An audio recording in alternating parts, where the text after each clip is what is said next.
Assalamualaikum warahmatullahi wabarakatuh. Halo semuanya, terima kasih sudah klik video ini. Selamat datang di channel Kitab Hitam, channel yang menceritakan cerita-cerita horor dan misteri yang meskipun kedengaran di luar nalar, tetapi nyata dan ada di sekitar kita. Saya Baskara, host yang akan menceritakan kisah-kisah yang sudah saya kumpulkan di dalam Kitab Hitam. Oh ya, sebelum itu, saya juga meminta support kalian semua untuk dapat klik like dan subscribe agar channel ini bisa berkembang menjadi lebih baik lagi ke depannya. Mobil ambulans yang kami tumpangi mulai melaju pelan. Sinar matahari siang menembus celah-celah daun, memantul di jalan kering yang berdebu. Campuran tanah dan pasir pantai membuat roda sedikit berguncang setiap kali melewati bagian yang tak rata. Kami hampir tiba di tujuan, sebuah kampung sederhana yang ditunjukkan oleh Bah Aman, lelaki tua yang menunggu kedatangan kami. Tak lama, ambulans aku kendarai melambat, lalu berhenti di depan gerbang kayu tua. Papan-papannya lapuk dimakan usia, tapi entah kenapa, hawa aneh menyergap sejak pertama kali kulihat gerbang itu. Di baliknya terbentang kampung kecil di tepi muara. Airnya tenang, tapi di kejauhan laut selatan bergemuruh tak berhenti, seolah menyembunyikan sesuatu di balik ombaknya. Aku pun turun dari mobil, mengamati kampung itu. Sederhana, tapi memiliki daya tarik yang sulit dijelaskan. Rumah-rumah bambu berdiri di atas tanah berpasir, sebagian menggantung di atas air, ditopang oleh tiang-tiang kayu yang menancap ke dasar sungai.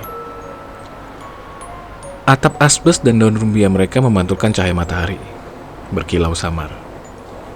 Di ujung sana, hutan lebat berdiri di seberang muara, hitam, padat, diam, seolah menunggu. Begitu ambulans berhenti, warga mulai berdatangan dari rumah mereka. Seakan sudah tahu kami akan datang hari itu. Langkah mereka pelan. Wajah-wajah muram itu menyiratkan kesedihan yang dalam. Seakan belum siap melepaskan kepergian Pak Wira yang kini terbujur diam di dalam mobil. Beberapa ibu-ibu dan orang tua berkumpul di sekitar ambulans. Tangis pelan mulai terdengar. Sebagian menundukkan kepala, menahan air mata. Suasana mendadak hening dan sesak. Usep dan Bunga turun dari mobil. Keduanya tampak bingung melihat pemandangan di depan mereka. Bunga menatap Usep, lalu bertanya pelan. Mereka kenapa, A? Apakah mereka sedih karena ayah meninggal? Usep tersenyum kecil dan mengangguk. Tangannya mengusap lembut rambut Bunga yang terurai. Bunga diam. Matanya menelusuri wajah-wajah asing di sekitarnya. Orang-orang yang tak ia kenal. Tapi entah kenapa, mereka seperti mengenalnya. Seorang perempuan tua maju perlahan. Tangannya bergetar saat menyentuh pundak kecil Bunga. Jadi ini Bunga ya? Cantik sekali. Ucapnya lembut. Suaranya nyaris bergetar. Ada iba di matanya. Senyum hangat itu menyembunyikan duka yang dalam. Mungkin ia tahu, sejak hari ini, gadis kecil itu akan hidup tanpa sosok yang paling dia sayangi.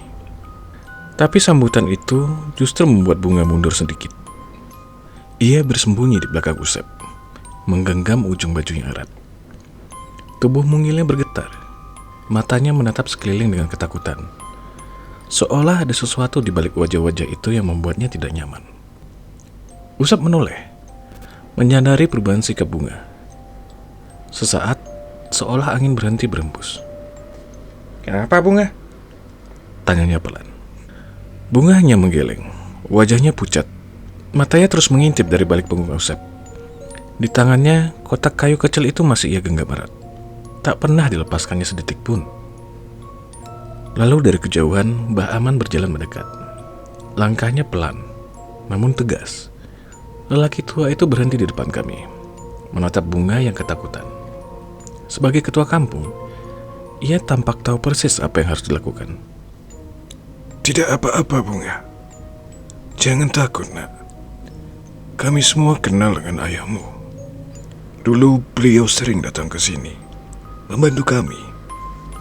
Senyum kecil muncul di wajahnya. Menenangkan, tapi terasa ganjil. Seolah menyimpan sesuatu yang tak diucapkan. Usep membalas dengan senyum sopan. Ya, mungkin Bunga belum terbiasa, Bah. Tempat ini baru untuknya. Aku menipali pelan. Wajar saja, dia besar di kota, jarang bertemu orang asing. Mbak Aman lalu mengangguk pelan, lalu berbalik menuju warga yang masih berdiri mengelilingi ambulans. Dengan tenang ia berbicara satu persatu, menenangkan mereka. Tangis yang tadi pecah perlahan mereda, berganti bisikan dan helaan nafas berat. Kemudian Mbak Aman menoleh lagi ke arah kami. Suaranya dalam, namun lembut. Maaf kalau sambutan kami terlihat menyedihkan. Bagi kami, Pak Wira bukan hanya tamu. Beliau sahabat, juga penolong. Meski hidup kami serba kekurangan, beliau tak pernah datang dengan tangan kosong. Banyak anak di kampung ini bisa sekolah berkat bantuannya. Ia berhenti sejenak, menarik nafas panjang. Kami tahu beliau akan datang hari ini. Beberapa hari lalu, Pak Wira sempat berkata, kalau sewaktu-waktu ia akan kembali ke sini untuk terakhir kalinya. Hening. Hanya angin yang terdengar, menyapu daun-daun kelapa di atas kepala kami. Pelan, tapi dingin. Aku mendengar penjelasan Mbah Aman dengan seksama. Namun di dalam hatiku masih banyak yang belum terjawab. Tentang kematian Pak Wira, tentang ritual penyimpanan kelopak bunga yang sempat disebut sebelumnya. Semuanya terasa aneh dan membuatku penasaran. Aku hendak bertanya lagi, tapi Mbah Aman tiba-tiba diam. Tatapan matanya berubah. Tanpa menjawab, ia melangkah perlahan menuju muara di ujung kampung. Tubuh tuannya sedikit membungkuk di terpa angin laut. Ia lalu mengangkat tangan, menunjuk ke arah hutan lebat di seberang. Untuk menyimpan kelopak bunga itu, kita harus menyeberangi sungai. Tapi air sedang pasang. Ombak laut selatan itu terlalu kuat. Kita tak bisa ke sana sekarang. Aku menatap muara itu.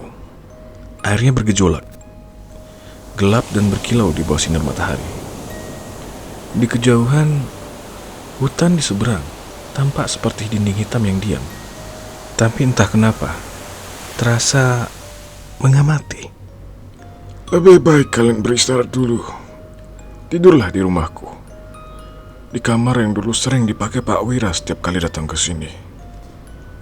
Ia menunjuk ke sebuah rumah agak besar di ujung jalan, berdiri sedikit terpisah dari rumah-rumah lainnya. Aku dan Usep saling berpandangan, lalu mengangguk.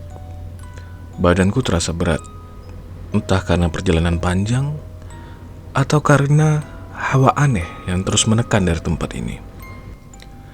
Angin laut berembus lembut, membawa aroma asin bercampur bau tanah basah dan kayu tua. Rasa kantuk perlahan datang menghampiri. Kalau begitu, mari kita ke rumah, ucap Mbah Aman, melambaikan tangan pelan agar kami mengikutinya.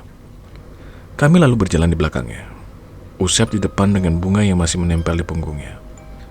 Gadis kecil itu belum melepaskan genggamannya. Dari belakang, kulihat bahunya bergetar. Tubuh mungil itu tampak takut di tengah keheningan. Aku meraih tangannya sebentar. Hangat.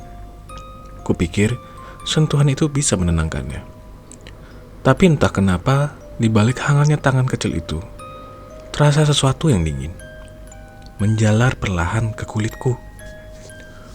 Bunga menoleh. Matanya masih dipenuhi takut, tapi perlahan ia melepaskan genggaman di baju Usep. Sudah, jangan takut. Ada Usep dan aku di sini, ucapku pelan sambil berjongkok di hadapannya. Aku mencoba tersenyum, meski dalam hati aku ikut merasakan kegelisahannya. Bunga mengangguk pelan. Aku mengusap kepalanya, lalu menggandengnya. Tangannya tetap dingin, Tapi aku menuntunnya menyusuri jalan kampung menuju rumah Mbah Aman di ujung jalan sana. Sebelum jauh melangkah, aku sempat menoleh ke belakang. Para warga masih berdiri di sekitar ambulans, menatap peti tempat jenazah Pak Wira berbaring. Wajah-wajah mereka muram, seolah enggan beranjak. Beberapa menunduk, beberapa kembali menangis pelan. Tangis yang nyaris tenggelam di antara suara angin laut dan debur ombak dari arah pantai. Perlahan, rumah Mbah Aman tampak di ujung kampung, menghadap langsung ke muara yang lebar. Dari berandanya, air muara tampak tenang. Terlalu tenang malah. Bahkan untuk sore yang berangin seperti ini. Mbah Aman yang berjalan di depan membuka pintu dan mempersilahkan kami masuk. Di dalam suasananya teduh dan sepi. Hanya lantai kayu yang berdiri pelan di bawah langkah kami. Silakan duduk, Katanya. Ruang tamunya sederhana, dengan kursi bambu dan dinding kayu yang dipenuhi foto-foto lama. Bunga duduk di sampingku. Tangannya masih menggenggam tanganku erat. Sementara tangan satunya tak pernah lepas dari kotak kayu kecil yang selalu ia bawa. Kalian bisa istirahat di kamar itu. Kata Mbah Aman sambil menunjuk pintu di ujung ruangan. Sederhana, tapi cukup nyaman untuk melepas lelah. Ia berhenti sejenak, lalu menatap ke jendela. Nanti sore, saat air muara mulai surut, kita akan menyeberang. Waktu itu kalian akan mengantar bunga ke tempat terakhirnya. Suaranya pelan, nyaris berbisik. Untuk sekarang, aku akan siapkan makanan dan minuman. Kalian istirahatlah dulu. Aku juga harus keluar sebentar, menyiapkan warga yang akan membantu kalian nanti. Mbah Aman kemudian menatap kami serius. Hutan di seberang itu hutan keramat. Tak banyak orang yang berani masuk ke sana. Bukan hanya karena angker, tapi juga karena buaya muara sering muncul di sungai itu. Aku dan Usep hanya mengangguk, tak tahu harus menjawab apa. Mbah Aman berdiri, tersenyum tipis. Anggap saja rumah ini rumah sendiri ya. Aku pergi dulu sebentar. Ia melangkah keluar, menutup pintu kayu pelan di belakangnya. Suara angin laut kembali terdengar dari sela dinding. Dan tak kenapa, begitu pintu itu tertutup, suasana di dalam rumah tiba-tiba terasa berbeda. Sunyi, terlalu sunyi. Matahari yang tadi terik kini mulai meredup. Perlahan bergerak ke arah barat, menembus awan tipis yang mulai sirna dari langit. Sinar sore menembus jendela kayu rumah Mbah Aman, menghangatkan lantai bambu tempat aku berbaring. Tanpa sadar aku terbangun. Pandanganku tertuju keluar, ke arah hutan dan deretan kelapa yang bergoyang di tiup angin laut. Aku merogoh saku, mengambil ponselku. Layarnya gelap, mati total. Kucari colokan listrik di dalam kamar. Tidak ada. Sepertinya rumah ini memang tidak dialiri listrik. Letaknya di ujung kampung, terlalu dekat muara dan hutan. Mungkin kabel tak pernah sampai ke sini. Aku berdiri menatap keluar. Kampung itu sepi. Tak ada satupun warga di jalan. Hanya angin lembut dan debur ombak selatan yang terdengar bergema dari kejauhan. Tak lama, Usep terbangun. Ia menguap dan mendekat. Ada apa, Cep? Tanyanya pelan. Aku menggeleng, masih menatap keluar. Untung kita berangkatnya sore. Kalau malam, bisa-bisa kejadian kayak di makam Gawer Jurik terulang lagi. Usep mengangguk, lalu melirik ke arah bunga yang masih tertidur di kasur. Ya, semoga kali ini nggak ada kejadian aneh lagi. Jujur, semua itu terasa ganjil. Dari semalam sampai di warung tadi pagi, semuanya tuh kayak di luar nalar. Kami terdiam. Sebagai supir ambulan, kami sudah sering menghadapi hal-hal aneh di perjalanan. Tapi kali ini berbeda. Ada sesuatu tentang kematian Pak Wira yang terasa tak masuk akal. Aku menoleh ke Usep. Tapi Sep, aku masih mikir satu hal. Apaan? Gimana warga bisa tahu kalau Pak Wira meninggal? Di kampung ini nggak ada listrik, nggak ada sinyal. Tapi Bah Aman tahu kita bakal datang. Dia bahkan sudah nunggu kita di hutan siang tadi. Pertanyaan itu menggantung di udara, tanpa jawaban. Usep hanya menatap jendela, tempat cahaya jingga sore mulai memantul. Di luar angin berhembus lagi. Tirai bambu bergoyang pelan, menimbulkan suara gesekan halus, seperti bisikan samar. Coba kamu pikir, Sep. Mereka tahu dari mana? Tanyaku pelan, menurunkan suara. Aku takut ada warga yang mendengar. Usep pun menggeleng. Wajahnya ragu, matanya terlihat gelisah. Entahlah, mungkin mereka punya cara sendiri. Kita aja yang nggak tahu. Ia menarik nafas panjang, lalu menatapku serius. Tapi yang pasti, kita harus siap. Kalau ada satu hal aneh sedikit saja, kita langsung pergi dari sini. Jangan tunggu sampai kejadian buruk. Aku mengangguk perlahan. Tapi tetap aneh ya. Ngapain juga Pak Wira datang ke tempat terpencil kayak gini? Apalagi ke hutan seberang muara. Apa yang sebenarnya dia cari di sana? Pertanyaan itu terus berputar di kepalaku, menimbulkan rasa tak enak yang sulit dijelaskan. Seperti firasat buruk yang mengintai dari balik teriknya matahari di luar. Usep lalu menepuk pundakku pelan. Udahlah, jangan dipikirin terus. Sore nanti kita berangkat bareng warga. Rame-rame kan lebih aman. Biar nggak kayak waktu kamu di makam Lewi Gawir. Tidur sendirian dari rumputan. Itu udah cukup buat seumur hidup.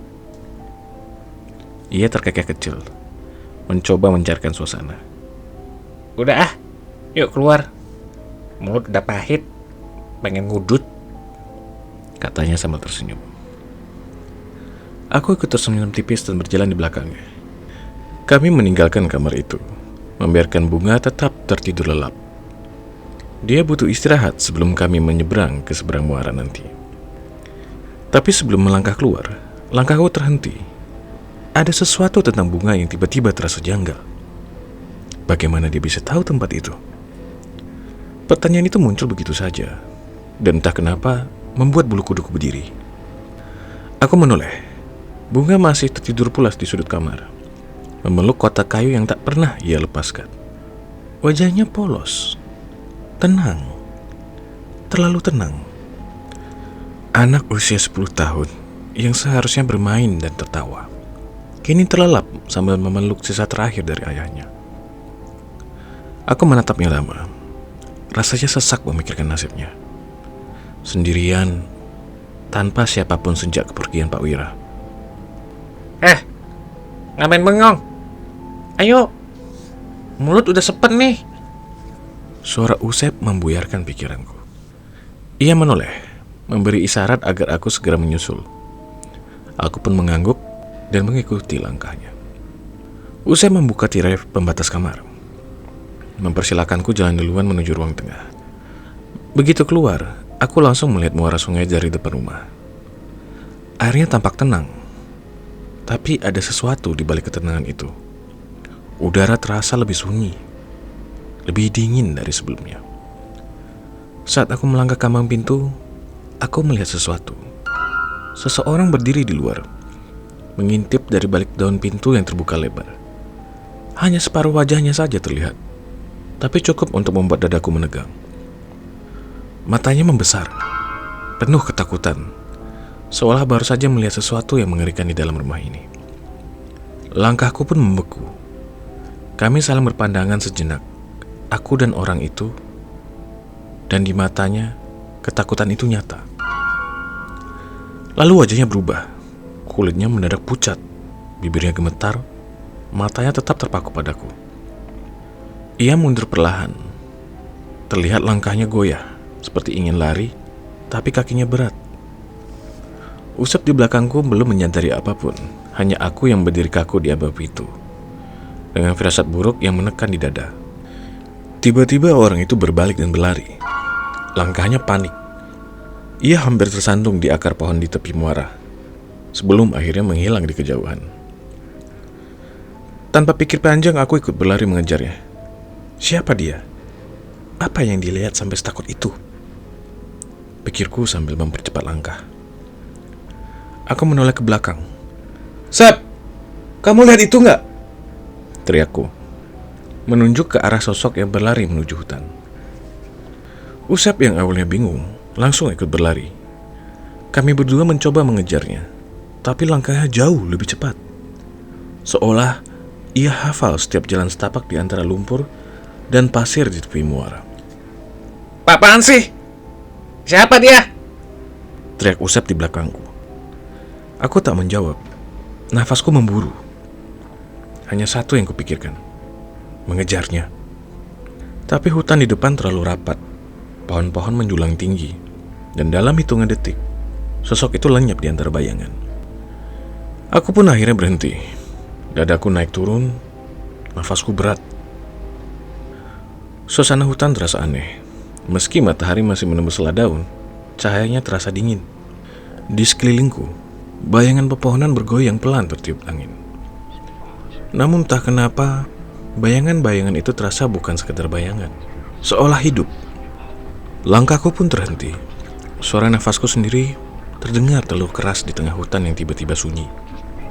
Aku tahu, aku tak bisa melanjutkan pengejaran ini. Nafasku masih berat, dan rasa dingin mulai merayau di dada. Akhirnya aku memutuskan untuk berhenti dan mengajak Usep kembali ke rumah Mbak Aman. Sepanjang jalan, Usep terus bertanya, Siapa tuh orang? Dia ngapain tadi di depan rumah? Aku hanya menggeleng. Entahlah, jawabku pelan sambil terus berjalan meninggalkan hutan yang mulai gelap. Begitu keluar dari sana, aku melihat Mbak Aman sudah berdiri di depan rumah. Wajahnya tenang, namun sedikit heran. Kalian dari mana? Ada urusan apa ke hutan? Tanyanya. Aku spontan berbohong. Tadi cuma ngerokok aja, Bah. Nungguin bapak balik. Jawabku. Mbak Aman tersenyum kecil dan mengangguk pelan. Tidak ada tanda curiga di wajahnya. Entah dia benar-benar percaya atau pura-pura percaya. Aku tak tahu. Air muara sudah mulai surut. Katanya sambil menunjuk ke arah sungai di depan rumah. Mungkin 1 jam lagi kita bisa menyeberang. Aku hanya mengangguk. Angin laut mulai terasa dingin di kulitku. Para warga juga sudah bersiap. Sebagian akan berangkat lebih dahulu, memastikan Bunga bisa menyeberang dengan aman. Ia berhenti sejenak, menatap ke arah muara, lalu berkata, Nanti aku kembali kalau semuanya sudah siap. Kami akan menunggu di dekat mobil ambulans sebagai bentuk penghormatan terakhir untuk almarhum. Setelah itu Mbak Aman melangkah pergi. Dari kejauhan aku melihat beberapa warga sudah berdiri di dekat ambulans, seolah menunggu sesuatu. Aku dan Usep duduk di beranda rumah. Angin sore bertiup pelan, tapi dinginnya menusuk. Kami terdiam lama di sana, memikirkan hal yang sama. Siapa orang yang tadi mengintip dari balik pintu dan kenapa dia tampak begitu ketakutan saat melihat kami? Usep menatapku, lalu menghela napas. Sudahlah, pala makin mumet. Rokok dulu aja biar nggak pusing. Katanya sambil merogoh saku celana. Tapi tiba-tiba wajahnya berubah panik. Lah, rokoknya ketinggalan di kamar. Tunggu bentar, aku ambil dulu. Katanya sambil melangkah masuk, meninggalkanku sendirian di beranda. Di dalam kamar Bunga masih tertidur pulas. Kotak kayu kecil itu tetap erat dalam pelukannya. Usep berdiri di samping tempat tidur. Pandangannya terpaku pada kotak itu. Ia merasakan ada sesuatu yang aneh. Seolah benda itu memanggilnya. Menarik rasa ingin tahu yang tak bisa ia tolak. Ia menelan ludah. Lalu perlahan mengulurkan tangan. Ujung jarinya hampir menyentuh permukaan kayu tua itu. Tiba-tiba mata Bunga terbuka. Ia menatap Usep lurus dengan ekspresi dingin yang susah dijelaskan. Suaranya berat, dalam, menggema di seluruh ruangan. Itu bukan suara anak kecil, tapi sesuatu yang jauh lebih tua dan gelap. Usep langsung terkejut. Ia mundur beberapa langkah. Tangannya gemetar. Lalu, seolah tak terjadi apa-apa, Bunga kembali menutup matanya. Dalam sekejap pun ia tertidur lagi. Wajahnya menjadi tenang, menjadi lembut, seolah yang barusan cuma mimpi. Tapi Usep tahu yang ia dengar tadi nyata, karena kata-kata itu masih terngiang jelas di telinganya. Jam menunjukkan pukul 5 sore. Matahari perlahan turun ke barat, meninggalkan langit merah yang keemasan. Udara terasa berat, disapu oleh angin laut yang dingin dan menusuk kulit. Bahkan Usep pun tampak merinding, seolah ia merasakan sesuatu yang tak beres. Di depan kami terbentang muara yang memisahkan kampung dan hutan di seberang sana. Tempat tujuan kami berikutnya. Gimana? Sudah siap? Tanya Mbah Aman sambil berjalan mendekat. Aku dan Usep mengangguk pelan. Bunga yang di belakang Usep terlihat diam saja. Wajahnya pucat, matanya enggan menatap Mbah Aman maupun warga yang ikut mengantar. Aku sempat berbisik pelan, menyuruhnya jangan takut. Tapi ia tetap bersembunyi di balik punggung Usep. Hanya sesekali saja ia melihat orang-orang itu dengan pandangan yang waspada. Mbak Aman tersenyum kecil. Tak apa. Mungkin Neng Bunga belum terbiasa ketemu orang banyak. Nanti juga tenang sendiri. Belum sempat aku menjawab, dari seberang sana terdengar teriakan. Salah satu warga yang sudah menyeberang lebih dulu melambaikan tangannya. Sudah bisa lewat. Aman. Mbak Aman pun mengangkat tangan, memberi isyarat paham, lalu menoleh kepada kami. Baik, sekarang kita jalan. Ayo ikut di belakangku, kata Mbah Aman sambil memberi isyarat tangan. Ia melangkah masuk ke air muara, diikuti beberapa warga yang membawa obor dan lampu minyak yang belum dinyalakan. Langkah mereka mantap, seolah sudah terbiasa menyeberang di tempat ini. Aku dan Usep berjalan di tengah rombongan. Langkah kami lebih lambat. Airnya dingin menyusuk kaki, lumpurnya lembek dan licin. Sepatu kami tinggalkan di dekat ambulans. Kini kami bertelanjang kaki seperti warga lainnya.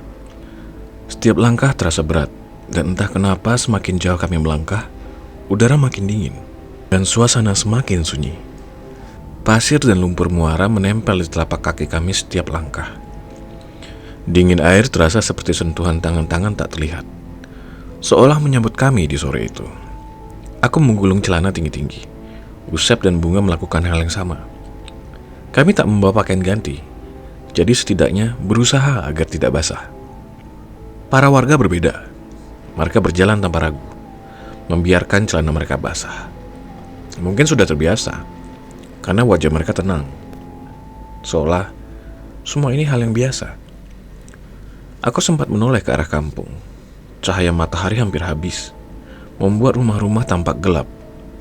Di kejauhan beberapa warga berdiri di tepi pantai, menatap kami menyeberang. Mobil jenazah Pak Wira masih terparkir di sana, seakan menunggu semua ini selesai. Suasana sore itu hening, yang terdengar hanya suara ombak selatan menggulung, menghantam batu dan memecah keheningan.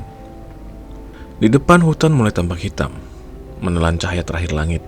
Dari balik pepohonan, kelawar berterbangan, melintas di atas kepala kami. Pemandangan itu membuat dadaku terasa sesak, dan terasa aneh dan tidak nyaman. Aku mempercepat langkah. Usep menggenggam tangan Bunga erat-erat, agar tidak terjatuh di tengah aliran air yang sudah mulai surut. Sesekali kulihat Mbak Aman yang sudah melangkah lebih dulu di depan. Aku tahu, tempat ini bukan sembarang tempat. Orang-orang sering bercerita tentang hutan itu. Tempat keramat yang dijaga sesuatu yang tak terlihat. Mungkin karena itu, Mbah Aman tampak begitu hati-hati. Akhirnya kami tiba di tepi hutan.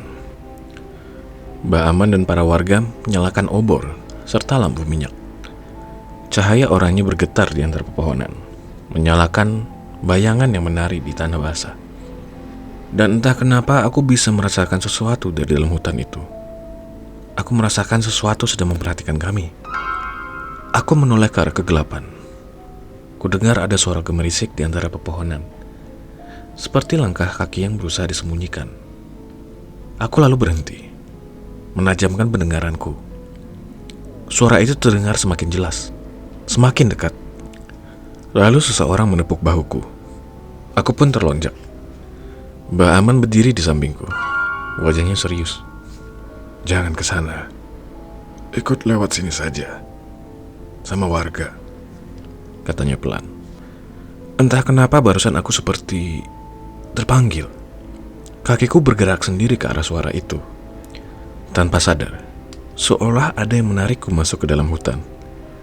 Untung Mbak Aman cepat menepuk bahuku. Hingga seketika aku tersadar. Lalu kembali mengikuti arah warga yang berkumpul di tepi jalan setapak dekat pantai. Kenapa, Cep? Tadi kamu kayak linglung gitu. Aku menarik nafas panjang. Gak tahu, Sep. Aku tadi tuh merasa kayak ada yang ngeliatin kita dari arah hutan. Jawabku sambil mengikuti langkah Mbak Aman dan warga yang mulai berjalan perlahan. Kami pun mulai masuk ke dalam hutan. Aku, Usep, dan Bunga berjalan di antara para warga yang membawa obor dan lampu minyak. Cahaya redupnya membuat bayangan pepohonan tampak bergerak di sekeliling kami. Begitu melewati batas hutan, suasananya langsung berubah.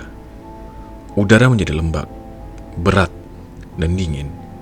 Setiap nafas terasa lebih sulit, seolah udara di sana bukan untuk manusia. Meski banyak orang yang berjalan bersama, aku merasa kami tidak sendirian. Ada sesuatu yang mengikuti kami, bersembunyi di balik gelapnya pepohonan.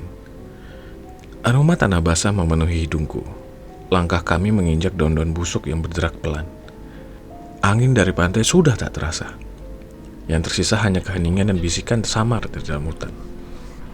Kami pun terus melangkah. Beberapa kali harus berputar arah karena jalan tertutup air. Tanah di bawah kaki kami berubah-ubah. Kadang lembut seperti pasir, kadang lengket dan penuh lumpur. Tapi yang membuat bulu kuduku berdiri bukan itu. Ada suara. Ada suara yang seharusnya tidak ada di sana. Bukan ombak dan bukan pula angin. Suara itu datang dari dalam hutan, dari balik pepohonan yang gelap. Langkah-langkah pelan, seperti seseorang mengikuti dari belakang. Aku beberapa kali berhenti dan bertanya pada warga. Bapak sekalian pada dengar nggak? Tapi mereka cuma menggeleng, bilang nggak dengar apa-apa. Setiap kali ada yang mencoba mencari sumbernya, suara itu lenyap. Tapi begitu kami berjalan lagi, langkah-langkah itu kembali muncul. Lebih jelas dan lebih dekat. Seakan orang yang mengikuti kami tahu kalau kami memperhatikan suaranya. Cahaya matahari memudar. Tersisa warna senja di antara daun-daun tinggi. Tak lama, semuanya benar-benar menjadi gelap. Sekarang hanya obor dan lampu minyak yang menerangi jalan kami. Dan di antara cahaya yang bergoyang itu, aku tahu sesuatu masih mengikuti di belakang. Setiap kali aku melangkah, suara itu pasti kembali terdengar. Langkah yang pelan dan berat. Aku pun berhenti. Diam. Hanya suara nafas kami dan deru ombak jauh di belakang yang terdengar. Lagi-lagi suara itu hilang. Aku menatap ke arah Bunga yang digendong Usep. Anak itu diam saja. Wajahnya pucat. Matanya kosong menatap pepohonan. Mbah Aman sempat berbisik pelan.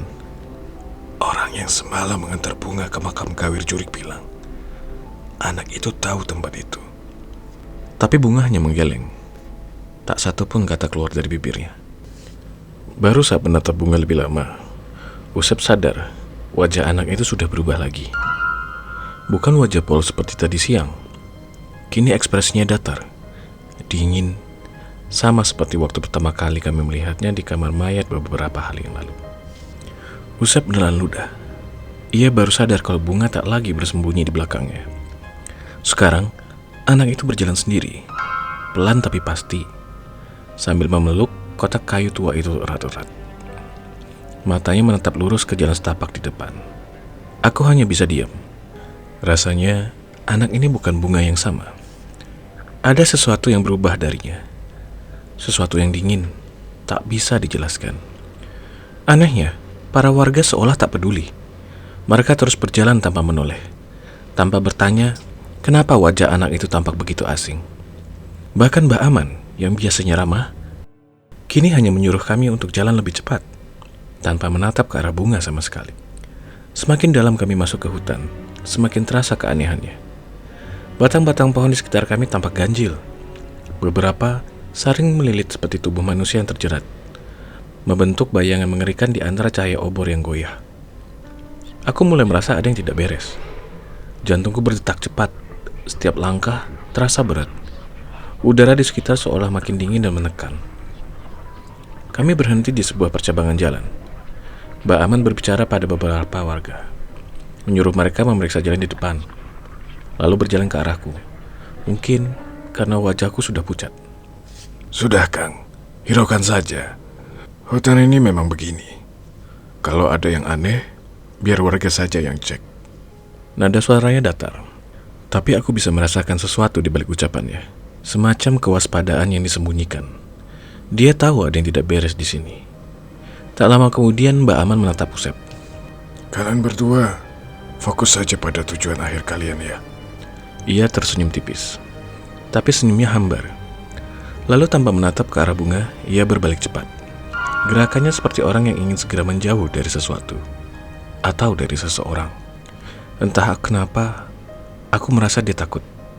Takut pada sesuatu yang kini berjalan bersama kami. Aku mengangguk pelan. Dalam hati aku tahu Mbah Aman merasakan hal yang sama denganku. Seolah dia sadar ada sesuatu yang mengikuti kami dari balik pepohonan. Sesuatu yang tidak terlihat. Tapi Usep tampak tenang. Mungkin pikirannya hanya tertuju pada Bunga. Anak itu kini berjalan dengan tatapan kosong.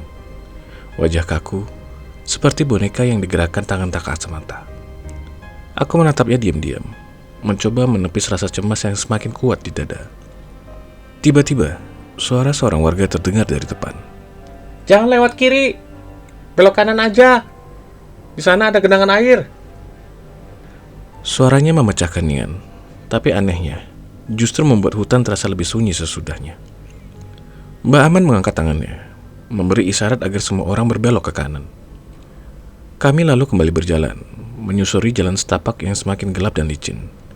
Setiap langkah terasa semakin berat, udara semakin lembab, berbau tanah basah dan daun busuk. Cahaya obor perlahan redup, seperti ditelan oleh hutan. Dari kejauhan, terdengar bisikan lirih. Berulang, samar, tapi nyata. Suaranya mengikuti dari belakang. Semakin lama, semakin dekat. Lalu tiba-tiba, Sudah sampai, kata Mbah Aman pelan. Kami semua berhenti. Di depan kami berdiri sebuah batu besar, tegak dan gelap di tengah hutan yang sunyi ini. Batu itu tampak purba, seolah sudah berdiri di sana sebelum manusia lahir. Di sekelilingnya terletak sesajen, piring tanah liat berisi benda-benda aneh, yang sebagian berlumut dan sebagian membusuk. Di satu piring ada kepala hewan yang hampir hancur. Di sisi lain, tulang-tulang diikat kain putih yang telah lapuk dan kotor. Cahaya obor warga menyorot permukaan batu itu. Bayangan hitam menari di atasnya, bergerak seperti sesuatu yang hidup, mengikuti setiap goyangan api. Dari balik batu, aku merasa ada sesuatu yang bersembunyi. Tak ada tanaman yang tumbuh di sekitarnya. Tanahnya kosong, seperti ada kekuatan yang menolak kehidupan. Suasananya hening, hanya suara jauh ombak di belakang yang terdengar. Tapi keheningan ini bukan tenang, melainkan berat, seolah ada tatapan dari dalam kegelapan. Aku masih terpaku, tiba-tiba suara Usep memecah kesunyian. Bunga! Teriaknya. Aku menoleh. Bunga berjalan perlahan ke arah batu besar itu. Langkahnya kaku dan matanya kosong. Dia tak menjawab panggilan Usep, seolah tak mendengar apapun. Usep panik, tapi sebelum sempat mendekat, Mbak Aman mengangkat tangannya. Sudah, biarkan saja. Biarkan dia melakukannya. Nada suaranya datar, tapi aku tahu dia sudah paham apa yang terjadi. Bunga terus melangkah, tak ada yang berani bicara. Cahaya obor bergoyang di tiup angin malam, memantulkan bayangan di wajahnya yang kini tampak menyeramkan. Wajah polos itu lenyap, digantikan ekspresi kosong tanpa jiwa. Matanya menatap lurus ke arah batu besar, tampak kedip tanpa rasa. Di tangannya, kotak kayu tua itu masih ia peluk erat, seolah sudah menyatu dengan tubuhnya. Saat ia semakin mendekat, hembusan angin kuat menerpa. Api obor menari liar. Bayangan di tanah berubah bentuk, bukan lagi sosok bunga, tapi sesuatu yang jauh lebih besar dan jauh lebih gelap. Tak satu pun warga berani bergerak. Wajah mereka pucat, mata mereka kosong. Aku gemetar. Usep pun sama. Wajahnya menjadi seputih kertas. Matanya tak lepas dari bunga. Jadi, kemarin dia juga begini. Waktu aku nemuin dia di makam Gawir Juri. Aku menoleh. Usep menatap bunga dengan tatapan ngeri. Baru sekarang ia sadar. Waktu di makam dulu, satu-satunya cahaya hanya dari senter ponsel. Dia tak pernah benar-benar melihat wajah bunga. Kini dalam cahaya obor yang redup, semuanya terlihat jelas. Anak kecil itu bukan lagi bunga yang sama. Di balik rasa takutku, muncul rasa iba. Seolah bunga tersesat di dalam kegelapan. Kegelapan yang entah bagaimana punya hubungan dengan Pak Wira. Aku tak tahu apakah bunga memang dipilih untuk menyelesaikan urusan ayahnya, atau justru dikirim untuk melakukan sesuatu yang tak bisa kupahami. Mungkin ini ada kaitannya dengan hal-hal yang dulu disentuh oleh Pak Wira. Hal-hal yang seharusnya tak dijamah manusia. Semuanya terasa mulai masuk akal, tapi sekaligus semakin kabur. Aku belum tahu apa arti perjalanan ini, atau kenapa bunga melakukan semua ini. Yang ku tahu ada sesuatu yang salah, seolah anak kecil itu sedang menanggung dosa ayahnya sendiri. Tubuhnya seperti dipaksa menjadi wadah bagi sesuatu yang bukan dirinya. Tiba-tiba, suara keras memecah keheningan. Bunga menendang sesajen di depannya, membuat piring-piring tanah liat itu terlempar dan pecah. Warga di sekitarnya terkejut, tapi bunga tetap melangkah tanpa ekspresi. Dia menginjak buah-buahan busuk, menendang benda-benda yang menghalangi jalannya. Saat berdiri tepat di depan batu besar itu, udara berubah. Angin dingin berhembus pelan, menusuk sampai ke tulang. Dadaku sesak, seolah banyak sosok tak terlihat yang kini berdiri di sekitar kami. Bunga perlahan membuka kotak tua di tangannya. Tangannya gemetar, tapi matanya tetap menatap batu itu tanpa berkedip. Dari dalam kotak ia mengeluarkan sekelopak bunga. Kelopak itu tampak biasa saja, tapi begitu ia letakkannya dekat batu besar itu, udara di sekitar kami bergolak aneh. Bunga perlahan duduk di depan batu. Dia menatapnya tanpa berkedip, tanpa suara, hingga tiba-tiba terdengar tangisan pelan dari bibirnya. Suara itu lembut, tapi menusuk hati. Tangisan kecil itu berubah menjadi isak yang memilukan, membuat bulu kuduku berdiri. Ayah, kenapa ayah? Kenapa? Jeritannya bergema di tengah hutan, membuat udara malam semakin terasa berat. Tangis itu terdengar seperti seorang anak yang memanggil ayahnya dari dalam kegelapan. Bunga terus menangis. Tubuhnya gemetar hebat, tapi wajahnya tetap tanpa ekspresi. Air mata jatuh deras di pipinya. Seolah ada dua sosok dalam dirinya. Satu menangis keras, dan satu lagi mati rasa. Aku dan Usep berdiri kaku, tak tahu harus berbuat apa. Aku ingin menghampiri, ingin menenangkannya. Tapi sebelum sempat melangkah, Mbak Aman menahan bahuku. Dia menggeleng pelan, memberi isyarat agar aku diam. Aku menatapnya dengan bingung, tapi ekspresi Mbak Aman telah berubah. Wajah tegangnya kini berganti senyum tipis, senyum lega. Ketika aku lihat ke arah warga lain, mereka pun sama. Tatapan mereka bukan lagi takut, melainkan tenang. Seolah beban lama akhirnya terangkat. Beberapa menghela nafas panjang. Bahkan ada yang tersenyum samar di tengah kegelapan malam itu. Namun tiba-tiba, sesuatu yang mengerikan terjadi. Di tengah tangis bunga yang menggema di telingaku, suaranya perlahan berubah. Tangis itu melebur menjadi tawa. Pelan, tajam, dan menusuk.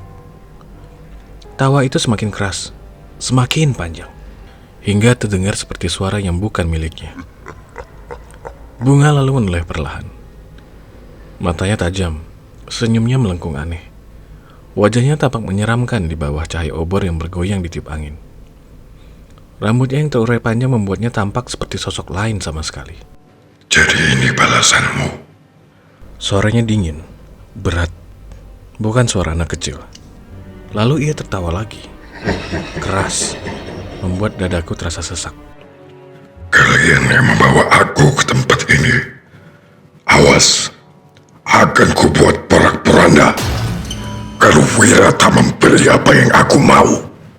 Kata-katanya terdengar seperti ancaman, tapi keluar dari mulut seorang anak kecil, membuat semuanya terasa semakin aneh, semakin tidak wajar. Kami semua tahu, apapun yang bicara lewat tubuhnya saat ini, itu bukan Bunga. Tawa itu tiba-tiba berhenti. Dalam sekejap wajahnya berubah. Wajah menyeramkan itu perlahan menjadi tenang. Matanya yang tajam kini kembali lembut, seperti anak kecil yang kelelahan. Kulitnya yang pucat mulai berwarna lagi. Tubuhnya yang tegang mendadak lemas. Sebelum siapapun sempat menolong, tubuh Bunga ambruk di depan batu besar itu, seperti boneka yang talinya terputus. Ia hanya terbaring diam, tak bergerak. Kedua matanya tertutup rapat. Hanya suara nafas kami yang tersisa di antara angin malam yang dingin menusuk tulang. Tubuh kecil Bunga jatuh ke tanah, dan seketika suasana menjadi hening, seperti mati. Para warga yang tadi tersenyum lega kini membeku. Wajah mereka pucat, mata mereka terpaku pada tubuh Bunga yang tergeletak di depan batu besar itu. Hening itu pecah saat Bahaman berteriak. Suaranya gemetar. Cepat! Kita harus bawa dia pergi dari sini. Ia berlari ke arah Bunga. Nafasnya tersenggal. Tempat ini sudah tidak aman. Cepat tinggalkan tempat ini sekarang. Beberapa warga panik. Tanpa pikir panjang, mereka berbalik dan berlari menjauh, meninggalkan kami yang masih berdiri kebingungan. Aku bisa melihat ketakutan nyata di wajah mereka. Ketakutan yang menular ke seluruh tubuhku. Cepat! Bawa dia! Teriak Bahaman kepada kami. Aku bergerak, mengangkat tubuh kecil Bunga dari tanah. Dingin, lemas tak berdaya. Dadaku berdebar keras saat kusadari, anak ini baru saja menjadi sosok yang mengancam mereka semua beberapa menit lalu. Kami berlari secepat mungkin. Hutan terasa lebih gelap daripada sebelumnya. Para warga berpencar. Cahaya obor mereka lenyap satu persatu. Kini tinggal aku, Usep, dan tubuh Bunga di pelukanku. Di depan sana samar-samar kulihat Bahaman berdiri di persimpangan, melambai-lambai memanggil kami.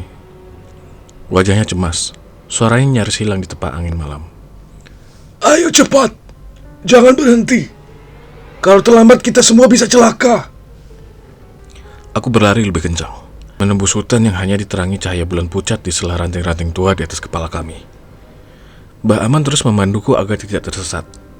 Setiap kali aku menemukan jalan yang benar, dia berlari lagi ke depan, meninggalkanku sendirian dari belakang. Di tengah hutan yang seolah hidup dan mengawasi setiap langkah kami.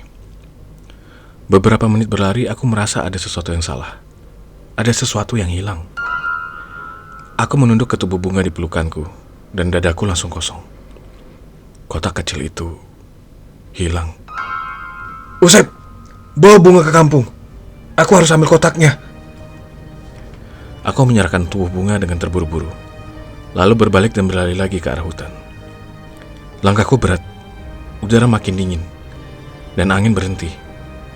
Bahkan suara ombak lenyap, digantikan kesunyian menekan telinga. Aku menelan takutku. Aku harus menemukan kotak itu. Aku terus berlari menembus kegelapan. Nafasku tersenggal, dadaku sesak. Ketika sampai di dekat batu besar itu, aku berhenti mendadak. Sebuah obor masih menyala, tertancap di tanah. Mungkin milik warga yang tertinggal saat mereka lari. Api obor bergetar di tiup angin, menyorot sosok yang berdiri di tepi semak. Aku terpaku. Itu dia, orang yang kulihat mengintip dari balik jendela rumah Bahaman sore itu. Ia berdiri diam, menatapku dengan wajah penuh rasa ingin tahu. Kulihat ada ketakutan di matanya, tapi ia berusaha tenang. Perlahan ia membuka mulut. Suaranya pelan, tapi di tengah hening hutan, setiap katanya terdengar jelas menusuk telingaku. Kak, kamu itu manusia kan? Aku membeku. Pertanyaannya menggema di kepalaku. Siapa dia? Dan kenapa dia menanyakan apakah aku manusia?